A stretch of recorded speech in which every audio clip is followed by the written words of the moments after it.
سورہ انبیاء میں سورہ نمبر 21 آیت نمبر 22 میں کہ اگر ایک سے زیادہ خدا ہوتے تو کائنات میں کنفیوژن ہوتا.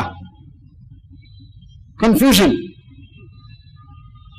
مطلب اس کائنات ٹھیک طریقے سے تو چل ہی نہیں سکتی اگر ایک سے زیادہ خدا ہوتے. اللہ تعالیٰ فرماتے سورہ مومنون میں سورہ نمبر 23 آیت نمبر 91 اللہ تعالیٰ کہتے اگر اللہ کا کوئی بیٹا ہوتا یا اللہ کے علاوہ کوئی اور خدا ہوتے تو جو بھی خدا نے چیز بنائی وہ اپنی چیز لے جاتے تھے اور ایک دوسرے پہ تھوپتے. تو اسی لیے ایک سے زیادہ خدا ہو ہی نہیں سکتے. جس طریقے سے ملک کا راجا ایک ہی ہو سکتا ہے, دو تو نہیں ہو سکتے, اسی طریقے سے خدا ایک ہی ہو سکتا ہے, ایک سے زیادہ ہو ہی نہیں سکتا. اسی لیے سارے مذاہب کی کتاب اگر آپ پڑھیں گے, جو بھی مذہب میں خدا کے بارے میں کہا گیا ہے ہمیشہ یہی کہا گیا ہے کہ خدا ایک ہی ہے. لیکن وقت کے گزرنے کی وجہ سے کئی مذہبی کتابوں میں تبدیلی آئی اور اللہ تعالیٰ فرماتے سورہ بقرہ میں سورہ نمبر 2 آیت نمبر 79 اللہ تعالیٰ فرماتے فَوَيْلٌ لِّلَّذِينَ يَكْتُبُونَ الْكِتَابَ بِأَيْدِيهِمْ ثُمَّ يَقُولُونَ هَٰذَا مِنْ عِندِ اللَّهِ لِيَشْتَرُوا بِهِ ثَمَنًا قَلِيلًا فَوَيْلٌ لَّهُم مِّمَّا كَتَبَتْ أَيْدِيهِمْ وَوَيْلٌ لَّهُم مِّمَّا يَكْسِبُونَ. کہ لعنت ہے وہ لوگوں پہ جو لوگ کتاب اپنے ہاتھ سے لکھتے ہیں اور کہتے ہیں کہ اللہ کی طرف سے ہے. لعنت ہے وہ لوگوں پہ جو لوگوں پیسے کماتے ہیں ایسے چیزوں پہ. لعنت ہے ان کے ہاتھ پہ جن ہاتھ سے وہ کتاب لکھتے ہیں.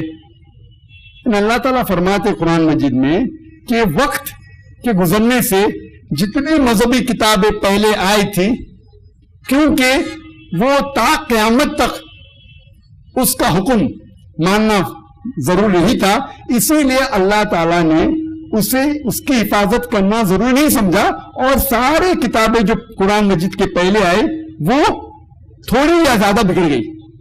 لیکن اللہ تعالیٰ کہتے ہیں قرآن کے بارے میں سورہ ہجر میں سورہ نمبر 15 آیت نمبر 9 میں کہ میں نے قرآن کو نازل کیا ہے اور میں ہی اس کی حفاظت کروں گا. یہ قرآن کیونکہ آخری اللہ سبحانہ و تعالیٰ کا کلام ہے, اللہ تعالیٰ نے خود اپنے آپ اس کی ذمہ داری لی کہ وہ اس کتاب کو محفوظ رکھے گا. لیکن جتنے دیگر مذاہب کی کتاب قرآن مجید کے پہلے آئے بگڑنے کے باوجود الحمدللہ ثم الحمدللہ ان ساری کتابوں میں وحدانیت کا ذکر ہے کہ خدا ایک ہے, اس کا ذکر ہے.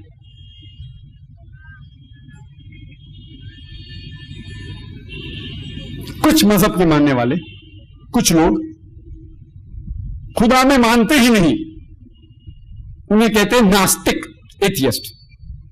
ان کے لیے اگر وہ میری تقریر سنیں گے جس کا موضوع ہے کیا قرآن اللہ کا کلام ہے, اس قرآن گاڈز ورڈ, اور اس تقریر میں میں نے الحمدللہ سائنٹیفکلی ثابت کیا ہے کہ اللہ سبحانہ و تعالیٰ ہے, ایک ہے, اور یہ قرآن اس اللہ کا کلام ہے. انشاءاللہ کل کی تقریر ربیندر ناتھ ہال میں ہونے والی ہے جو خصوصاً غیر مسلمان لوگ کے لیے ہے. وہاں تھوڑا حصہ میری تقریر کا اس موضوع پہ انشاءاللہ میں بات کروں گا. کس طریقے سے ثابت کرنا کہ خدا ہے, سائنٹیفکلی اللہ ہے اور اس اللہ کا کلام قرآن ہے.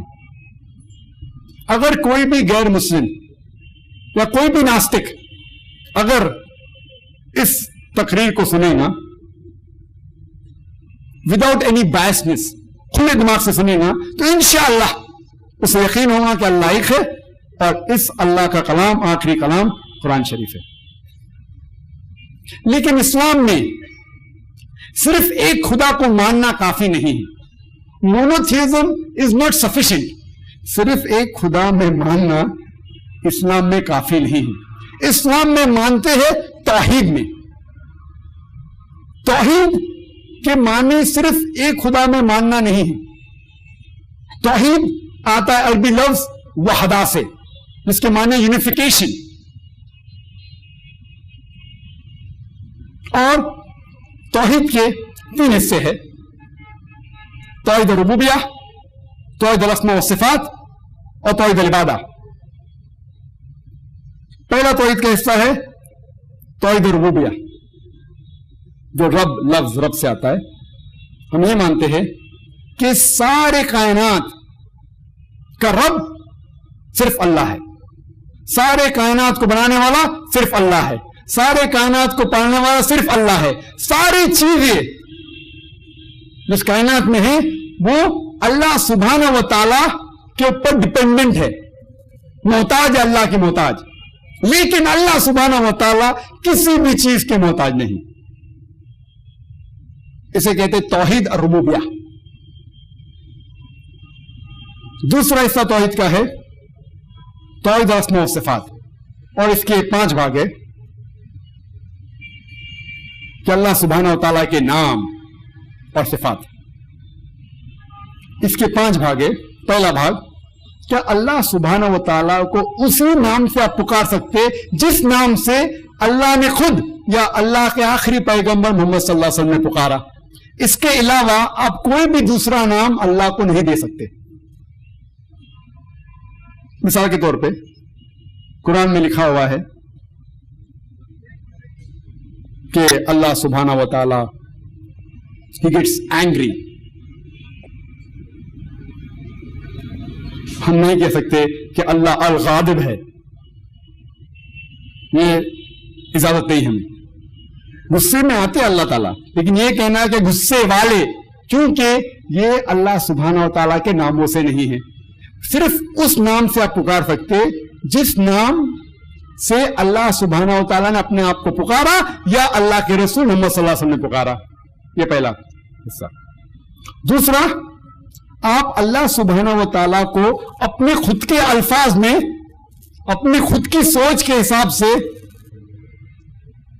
نہیں سمجھ سکتے۔ اگر اللہ کے بارے میں کہنا چاہتا ہے، آپ اللہ کے بارے میں کچھ بھی کہنا چاہتے ہیں، وہی چیز کہہ سکتے جو اللہ یا اللہ کے رسول نے آپ کو بتایا۔ آپ خود کی سوچ کے حساب سے اللہ کی تعریف نہیں کر سکتے۔ جو تعریف اللہ یا اللہ کے رسول نے کی وہی تعریف کر سکتے، اور جو لکھا اسے ماننا چاہیے۔ خود کے سوچ کے حساب سے اس کی تعریف نہیں کر سکتے۔ تیسرا حصہ کہ اللہ سبحانہ و تعالیٰ کے بارے میں جتنے چیزیں ہیں، انسان کی صفت آپ اللہ کو نہیں دے سکتے۔ کوئی شخص یہ نہیں کہہ سکتا ہے کہ اللہ بھولتا ہے، کیونکہ وہ انسان کی صفت ہے، بھولنا، غلطی کرنا۔ دیگر مذاہب میں آپ پڑھیں گے تو لکھا ہوا ہے کہ خدا غلطی کرتا ہے۔ یہ غلطی کرنا انسان کی صفت ہے، اللہ کی نہیں۔ تو جتنی بھی چیزیں اللہ نے بنائی ان کی صفت آپ اللہ کو نہیں دے سکتے۔ چوتھی بات، اللہ کے بارے میں اللہ کی صفت، اللہ جو چیز ہے، جو اللہ کی تعریف آپ دوسرے کوئی مخلوق کو نہیں دے سکتے۔ آپ یہ نہیں کہہ سکتے ایک انسان ہے جو کبھی پیدا ہی نہیں ہوا، نہیں کبھی مرے گا، وہ امر ہے، یہ غلط ہے۔ اور 5ویں چیز، آپ اللہ کا نام کوئی مخلوق، کوئی انسان کو نہیں دے سکتے۔ مثال کے طور پہ الرحمن، یہ اللہ کا نام ہے، آپ کوئی انسان کو الرحمن نہیں پکار سکتے۔ اگر پکارنا ہے تو اس کے آگے عبد لگاؤ، عبد الرحمن، اللہ کا، اس رحمان کا بندہ، اس رحمان کا عبد، اس رحمان کا نوکر۔ اسے کہتے ہیں توحید الاسماء والصفات۔ اور تیسرا بھاگ ہے توحید العبادہ، مطلب آپ عبادت صرف اللہ ہی کی کر سکتے اور کسی اور کی نہیں۔ اگر آپ کسی اور کی عبادت کریں گے تو وہ توحید ہے ہی نہیں۔ اور آپ اگر پہلے 2 توحید ربوبیہ، توحید الاسماء والصفات، اس کے مطابق مکمل طور کے اوپر اللہ کو مانتے، لیکن اللہ کے علاوہ کسی